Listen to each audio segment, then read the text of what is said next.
Assalamualaikum warahmatullahi wabarakatuh. Tanpa Waalaikumsalam. mengurangi rasa hormat kepada Buya Sakur, saya ingin bertanya Buya, bagaimana caranya kita berhalwat yang tepat sasaran? Maksudnya tepat sasaran yang tidak buang-buang waktu, yang tidak buang-buang energi, tapi kita tepat sasaran halwatnya. Gimana caranya itu Buya? Itu aja Buya yang ingin saya tanyakan. Wabillahi taufiq wal hidayah. Wassalamualaikum warahmatullahi wabarakatuh. Waalaikumsalam warahmatullahi wabarakatuh. Ya, supaya tepat sasaran, makanya kita harus bikin satu skema dulu. Ya, tujuannya apa? Terus cari timingnya, waktunya kapan? Tempatnya di mana? Terus seremoninya seperti apa, ya kan begitu. Nah, kita ngambil pelajaran banyak dari Al-Quran, bahwa mereka yang bertapa itu beraneka ragam sesuai dengan faktor geografis, ya kan gitu. Di mana tempat khalwat itu, tempat bertapa itu, ya Nabi Khidir memilih lautan. Nabi Ibrahim memilih padang pasir. Siddhartha Gautama memilih hutan. Nabi Musa di gunung. Nabi Muhammad di gua. Itu kan tempat-tempat khalwat mereka, orang-orang besar. Ya silakan kita mau milih gunung mau, tapi di Indramayu kan nggak ada gua. Iya, adanya hutan, makanya kita memilih hutan kan gitu. Sekarang hutannya udah gundul, makanya kita mencoba beli tanah di sana. Nanti pohon jatinya jangan ditebang sampai sekian ratus tahun supaya asri lah begitu. Alhamdulillah sudah terbeli 2,5 hektar ya, benar ya. Nah, sudah jadi milik kita semuanya. Nanti tempatnya permanen, tidak pindah-pindah. Nah, hanya saja ada nuansa yang berbeda tempat itu. Mana yang lebih hebat? Apa di gua, padang pasir, gunung, hutan, lautan? Nah, kita hanya dua di sini, di Tegalagung, di laut sini sama di Cikamurang di hutan di sana. Ada dua hal yang beda. Ketika kita memilih lautan, maka nuansanya adalah dalam jiwa kita melihat kebesaran Tuhan, betapa besarnya Tuhan, karena mata kita memandang lautan yang tak terhingga. Allahu Akbar. Apalagi kita di sini berzikir sambil la ilaha illallah, dipadu dengan suara ombak berdebur, menjadi satu kemesraan yang luar biasa. Iya. Tetapi hutan juga punya nuansa yang berbeda, mengerikan, ada rasa takut. Jadi merasa seperti terawasi oleh Tuhan, ya mengerikan, takut ada ular, ada segala macam ya.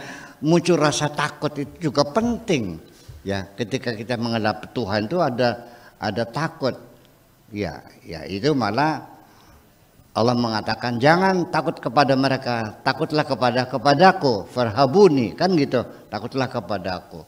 Jadi artinya di hutan kita ke dalam itu merasakan dirinya rasa takut yang luar biasa, tapi kalau di lautan itu kita merasakan kebesaran Tuhan yang luar biasa.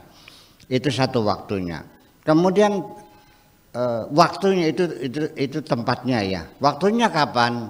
Nah, waktu untuk berkhalwat ini juga tidak semua 365 hari itu punya makna yang sama. Karena bagaimanapun juga ada aplusan, ada pluh. Orang kerja itu ada bergantian. Piket itu berganti-gantian, malaikat yang menjaga alam semesta juga silih berganti. Malaikat siang, malaikat malam, malaikat segala macam kan gitu. Nah itu makanya waktu-waktu berdoa itu juga, kalau kan berdoa itu juga mesti tidak sama waktunya. Kalau per hari itu waktu yang mustajabah itu adalah setelah maghrib, jam 1:30 malam dan menjelang subuh. Itu waktu-waktu yang mustajabah. Kalau siang, kalau dalam per minggu, waktu yang mustajabah adalah hari Minggu. Kalau di siang hari itu hari Jumat, yaitu ma bainal khutbatain, antara dua khutbah. Imam khutbah, ketika dia duduk menjelang khutbah kedua, disitulah waktu yang mustajabah. Dalam waktu sekian menit, 1 menit itu kita gunakan untuk memanjatkan doa kepada Tuhan, itu waktu yang sangat mustajabah sekali. Kemudian tempatnya, ya tempat, waktu dalam per tahun dulu, dalam per tahun ya. Nah, bulan-bulan apa mustajabah itu? Yang pasti bulan puasa, waktu mustajabah. Kemudian bulan haji, dan ketika bulan Maulud. Dalam 1 hari kita pada maghrib 1:30 malam menjelang subuh. Dalam setahun tiap bulan, bulan puasa, bulan haji, dan bulan Maulid. Nah, waktunya kalau bulan Maulid tanggal 1 sampai tanggal 12. Kalau bulan puasa ya 1 bulan penuh. Nah, kalau bulan haji tanggal 1 sampai 10 hari itu bulan haji. Nah, kalau kita genapkan menjadi 40 hari. Arba'ina lailah itu 40 hari seperti Nabi Musa. Ya, jadi tanggal 1 Dzulqa'dah sampai tanggal 10 Dzulhijjah. Tempatnya di mana yang paling mustajabah? Tentunya di tempat yang mustajabah kebanyakan di Jazirah Arabia, yaitu di Multazam, di Babu Salam, di Hajar Ismail, Maqam Ibrahim, di Raudhah. Ya kan begitu. Nah, kalau di luar maka di mana? Di masjid. Ya, tempat yang mustajabah di masjid. Masjidnya di mana? Yang tempat yang paling mustajabah adalah di hadapan mimbar. Imam dan mimbar. Di situ tempat yang paling mustajabah. Nah, di masjid. Masjid yang mana? Semakin tua masjid itu semakin mustajabah. Makanya kalau kita mau berdoa, cari tempat masjid yang paling tertua. Pertanyaan saya, di Cirebon masjid mana yang tertua? Masjid Abang atau Masjid Kesepuhan? Masjid Kesepuhan. Di situ yang paling mustajabah. Ya, sebab masjid sendiri, apalagi masjid sekarang banyak sekali dananya nggak karu-karuan. Nah, ini juga mempengaruhi ya spiritual persoalannya ini. Ya. Kadang-kadang sumbangan dari pelacur, dari koruptor, ya kan, sumbangannya dari orang-orang yang nggak jelas, pakai seser tuh. Kalau orang pakai seser, salawatan di pinggir jalan buat bikin masjid, yakin nggak yang nyumbang itu uangnya halal semua? Kan syubhat. Nah, saya tidak bisa membuktikan secara fisik, cuman saya bisa merasakan. Saya seringkali masuk masjid merasa nyaman, sejuk, rasanya malas keluar nih, pengennya duduk di situ.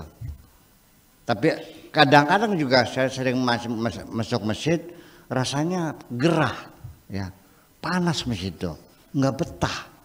Mungkin airnya asin, mungkin lantainya juga banyak debu-debu yang tidak bersih. Ya pokoknya hawanya panas dan nggak betah, pengen cepat keluar. Nah, dugaan saya mungkin yang membuat saya sejuk itu mungkin masjid ini dulu dananya benar. Ya, kalau ini dananya nggak benar. Banyak ya orang nyumbang yang uangnya nggak jelas, uang hasil kerampok, hasil korupsi, uang hasil melacur, uang habis nipu orang dan sebagainya. Orang sedekah kan macam-macam. Nah itu makanya. Jadi artinya bahwa, nah itu semuanya sudah selesai. Nah sekarang tujuannya apa kita berkhalwat ini?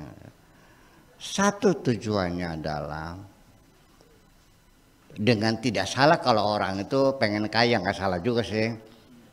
Kalau ada orang perempuan ikut khalwat pengen dapat jodoh, boleh nggak? Boleh. Bagus nggak? Bagus. Ya pengen lancar rezeki, bagus, pengen punya anak, bagus. Tetapi ketika yang Anda tanyakan seperti apa, ya saya kira tentunya yang paling utama kita berkholwat adalah seperti Nabi Muhammad, cita-cita besar ingin melakukan perubahan untuk bangsa ini supaya bangsa Indonesia menjadi bangsa yang besar, bangsa yang jaya dan rakyatnya subur makmur loh jinawi kertara harja. Terima kasih. Assalamualaikum warahmatullahi wabarakatuh.